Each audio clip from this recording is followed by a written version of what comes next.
Hey again. I'm back with part two of my top 10 oud fragrances. I think we're on number five. Um, these are my favorites, the creme de la creme of my oud fragrances. And this is also a decant. I'm crazy about this. This is Creed's Royal Oud. This, I think, is kind of a green oud with a slight peppery smell to it. But I get a lot of green notes, almost grassy notes, not quite, but almost grassy notes with it, and some peppery notes too. I have no idea what's in it, so let's see, shall we? So, Royal Oud by Creed. Top notes include lemon, pink berry, and bergamot. Middle notes are cedar, galbanum, and angelic root. Base notes are regal Indian oud, sandalwood, and Tonkin musk. And it was launched in 2011. So my nose is totally off because that is not what I get. I really get a lot of green notes in it, especially in the top notes.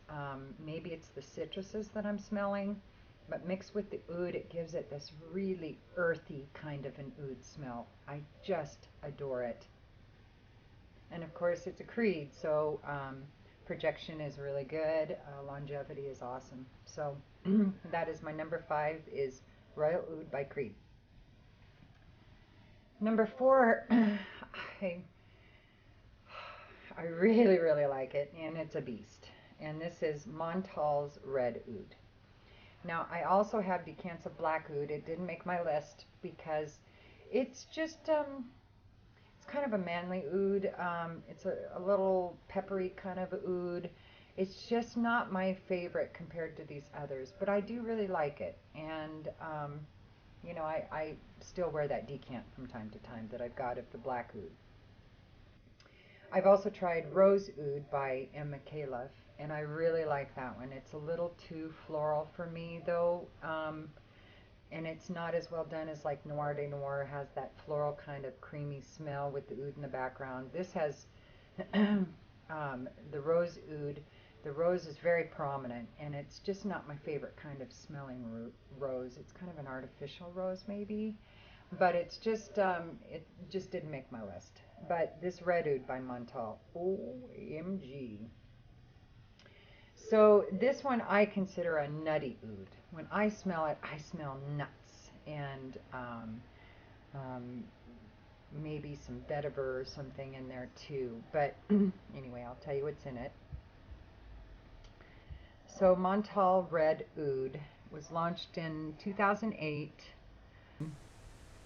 It's considered a gourmand oud. So there you go. I kind of thought of it as a nutty oud, and that's kind of gourmandish. Mixed with red pepper and spicy aromas of saffron and cumin, followed by orris root, Haitian vetiver, and sandalwood, touched by sweet spices. So there you go. That's the red oud. And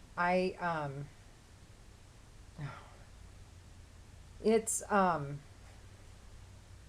it really it has when it dries down, it has this incredible soft sweetness in the background, but it still stays really true to the oud and the roses. It's almost, what is that? A muckalot? Is that what they call it when it's that accord when they bring together rose and oud and they just call it, I think, a muckalot. It's kind of what this reminds me of. I'm not saying that right at all, but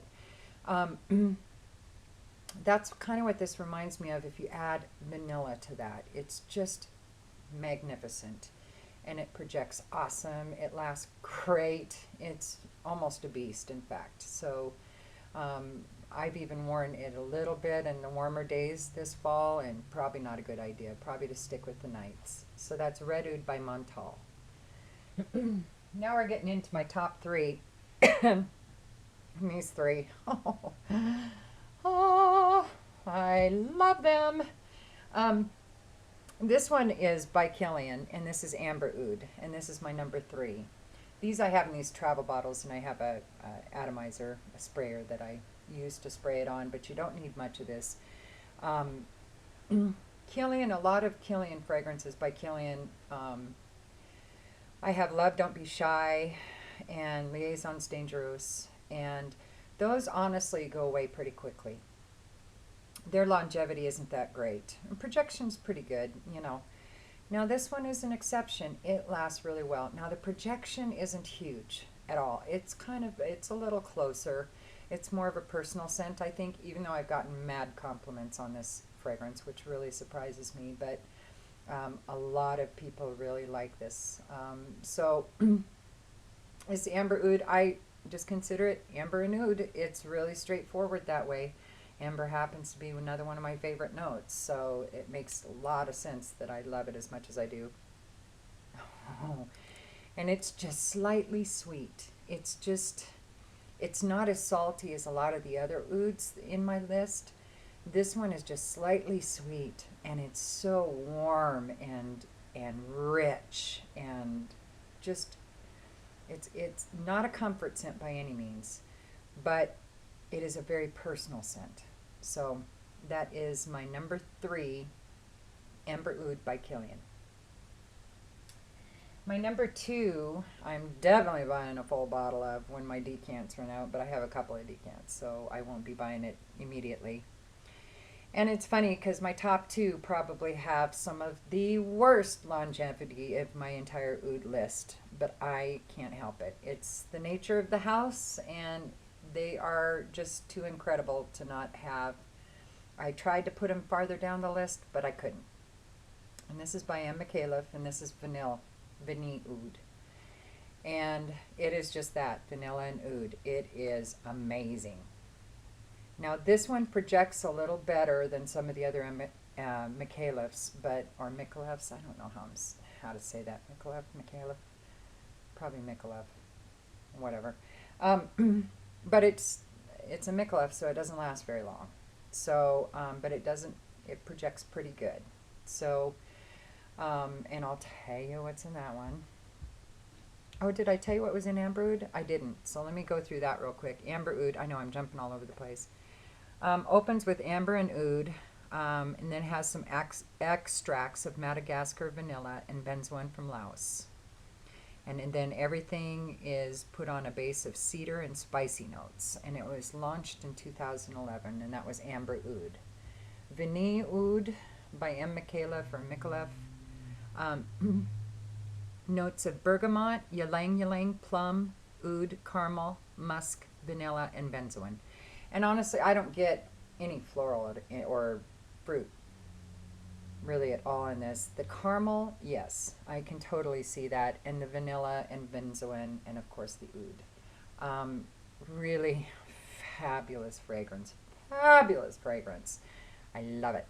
So my numero uno, dun dun dun, dun dun dun dun dun dun, dun is another M. Micallef, and this is Gourmet Oud, or Oud Gourmet, I should say. Love this bottle. It's really cool. This was the first thing I smelled of Micallef's and fell in love with. I got some random sample somewhere. I don't even remember where it came from. And then the hunt was on. This is kind of hard to get a hold of. I had to buy from the Middle East and have it shipped over here. Totally worth it though. You can get some really good prices on eBay, and there's some really good stores over in Kuwait and Saudi Arabia that has some really good wholesale prices and really reputable sellers as well. So all you gotta do is look at the feedback, and you know, if they're 98% and above and have over, you know, a few hundred feedback, you're pretty rest assured that it's a reputable seller. But I still go through all the feedback, not every one of them, but I go through several, you know, 20 or 30 of the positives to make sure that there wasn't a bunch of leakage issues or anything. And then I go through all of the negative that I possibly can get my hands on to see if one person says fake juice, if that comes in at all, I disregard those people. It doesn't matter if it was BS and it wasn't fake juice. If I see it even mentioned, I don't even buy from that seller. But I have found some really good sellers that I buy over and over from. And it takes a long time, takes about a month to get your bottle here from the Middle East. but it's worth it. It's totally worth it.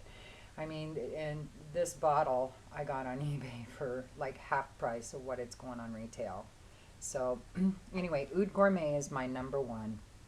Love it.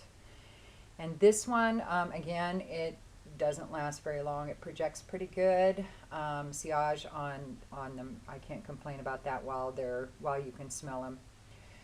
But they dissipate really quite quickly. You know, within, like I said, 4 hours, they're toast. They're gone, totally gone. So Oud Gourmet, and I wrote down for it, it's kind of a sweet, musky oud. It definitely, now when you first spray it, you don't get a lot of sweet. You still get that salty oud kind of smell. But when it dries down, then you start getting that really nice kind of honey and vanilla notes, and this really nice, not overly sweet, but kind of sweet musky, kind of a white musk, I would almost say, kind of smell, but without being overpowering. Well, let me just tell you. Its opening is due to marzipan, sugar, and honey. Oh, there's the honey. Marzipan, you know, I can see that too. The heart is composed of patchouli, cedar, nutmeg, and cardamom. Ambergris and sandalwood, cashmere, and musk form the base of this extraordinary perfume. Totally buy that. And I think Micallef's come in 1 ounce, or the full bottles, the 100 mLs. And so, you know, you can get a smaller bottle on a lot of them. And Perfume One, or Parfum One, is a really good place to get some cheap Micallefs. I think you can get them for like 90 bucks for the 1 ounce. So anyway, that is my number one, is Oud Gourmet by Micallef. Love it. Totally recommend it. And ladies, if you are afraid of oud, don't be. Try something really, try Noir de Noir. You know, work yourself up to bigger and better ouds, because man, I tell you, there is just something about them that just gives my nose a hard on. I'm here to tell you. So anyway, this is Boo, and y'all have a great day. Peace.